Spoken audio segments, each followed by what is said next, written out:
ibinyomoro kugira ngo bibashe guhindura ya makara ukunda kubona mu makeke. Guys, ni icyo ngicyo ugenda ukora, ukaba wakoresha iyo confitire cyangwa se ugakoresha iyo creme imeze gutyo, bityo bigatanga design nziza. Ngira ngo murayibona hano hejuru, iyi ngiyi yakoreshejwe hano, hakoreshejwemo creme ariko hifashishwamo imbuto zitandukanye, bagenda batonyangizamo wa muti, wa mutobe w'ibinyomoro kugira niko gatuko muri kubonamo muri za keke zacu. So iyi ngiyi ni keke iba ifite vegetable cake utasanga ahantu ahandi hose.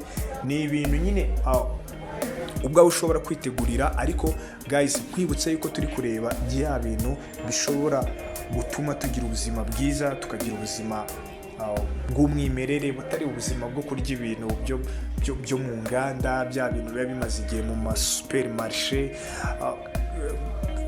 Nk'abantu cyane by'umwihariko ndabwira abantu bafite nk'abana, abantu bakuru, umuntu twite, abo bantu bose, ingeri zose, ni ibintu byadufasha bigatuma ubuzima bwacu burushaho kugenda bumererwa neza.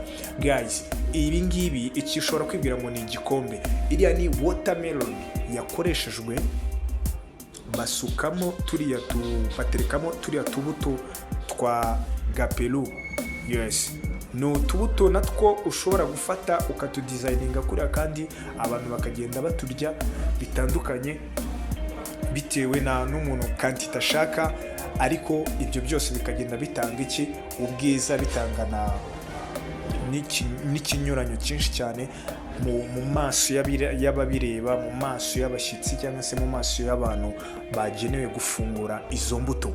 Yes, ari naho ushobora nkwibutsa yuko zino mbuto ushobora no kuzifata ukazisya ufite blender, ukaba wanabivanga ugakora umutobe wawe. Ariko ibyo turi kureba icyo bita art food, dukoresheje by'umwihariko imboga, dukoresheje imbuto zacu kandi zigura makeya. Watermelon urayibona hano mu birori by'abana cyane, ushobora kuyikoresha. Urabona rwose ni akantu k'agatente k'agapupe, ahangaha umwana ajya kuyirya yishimye cyane. Ni ibintu bitanga ikintu cyiza cyane ku bantu babireba, bikazana ikinyuranyo cyiza. Okay guys, ndabashimira cyane wowe muntu wakurikiranye iyi video.